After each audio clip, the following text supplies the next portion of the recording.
अस्सलाम वालेकुम। मेरा नाम मोहम्मद शुएब है और आप देख रहे हैं शेबी बिटकॉइन यूट्यूब चैनल।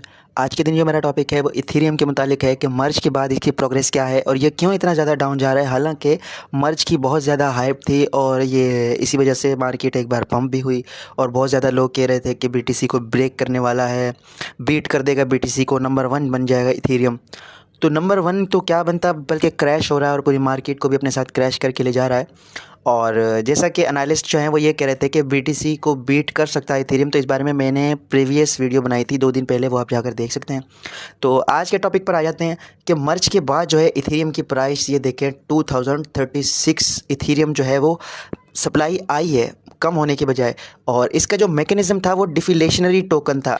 अब ये डिफिलेशनरी टोकन क्या होता है कि आपके पास जो है सप्लाई आएगी इथेरियम की, वो 50 इथेरियम आएंगे और उसकी बर्निंग जो है वो 100 इथेरियम हो जाएगी। यानी सप्लाई आती भी रहेगी लेकिन आपका जो है ज़्यादा से ज़्यादा इथेरियम बर्न होगा और आपकी सप्लाई डे बाय डे जो है कम होती जाएगी।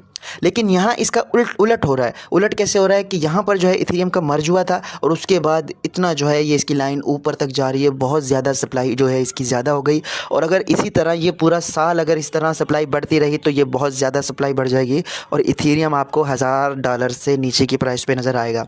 ठीक है, तो सबसे ज़्यादा जो है इसका इम्पैक्ट किस तरह पड़ेगा कि इसका जो है एक फ़ीस होती है, गैस फ़ीस, और इथेरियम जो है अपनी गैस फ़ीस की वजह से भी काफ़ी ज़्यादा बदनाम है कि यार इसकी गैस फ़ीस जो है वो बहुत ज़्यादा होती है और कई लोग इस पर अवॉइड ही इसलिए करते हैं कि इसकी फ़ीस बहुत ज़्यादा है।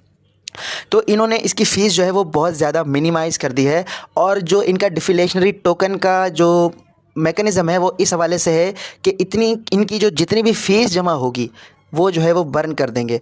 तो जब इनकी गैस फ़ीस ही, ट्रांजैक्शन प्राइस ही बिल्कुल कम होगी तो ज़ाहिर है इनकी बर्निंग भी कम होगी और सप्लाई जब ज़्यादा आएगी, बर्निंग कम होगी तो ज़ाहिर है इसकी supply day by day increase होती जाएगी और ये आने वाले सालों के लिए इथेरियम को जो है मज़ीद इसकी प्राइस पे इम्पैक्ट जो है वो बैड पड़ सकता है।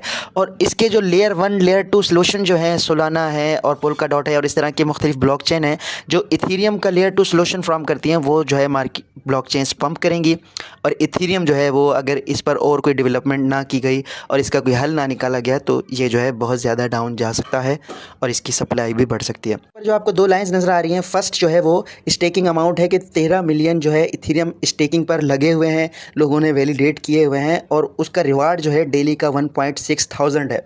यानी 1600 जो है 1600 इथेरियम डेली का जो है मिंट हो रहा है, सप्लाई आ रही है। और यहाँ पर जो है फ़ीस जो है फ़िलहाल मैंने 2-3 दिन से देख रहा था इसको, ये 8 या 10 जीबी फ़ीस इसकी लग रही थी।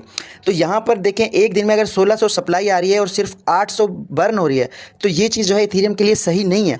इसको जो है स्टेकिंग पर लगाने का जो मैकेनिज़्म था वो ये था कि फ़ीस जो है इसकी काफ़ी ज़्यादा होगी। जिस तरह बिलफ़र्ज़ यहाँ फ़ीस इसकी हो जाती है हमारे पास तकरीबन 30 जीबी या इससे 40 जीबी इसकी फ़ीस हो जाती है। तो यहाँ पर देखें ये अब हमारे लिए फ़ायदेमंद है। यहाँ पर 1.6 के जो है इसकी सप्लाई आएगी और बर्निंग इसकी 4 के यानी 4000 की बर्निंग होगी। तो कितने 1400 टोकन ज़्यादा बर्न होंगे, तो इस तरह इथेरियम की सप्लाई जो है वो कम होगी। बिलफ़र्ज़ स्टेकिंग रिवार्ड जो है, स्टेकिंग वॉल्यूम बहुत ज़्यादा आ जाता है इसमें 40 मिलियन और फ़ीस जो है इसकी 10 जीबी या फिर इस तरह 12 जीबी 15 जीबी पे रहती है। तो यहाँ पर देखेंगे तकरीबन 3000 के करीब इथेरियम की सप्लाई आ रही है दिन की और 1000 के करीब बर्निंग हो रही है। तो ये इथेरियम के लिए सही नहीं है।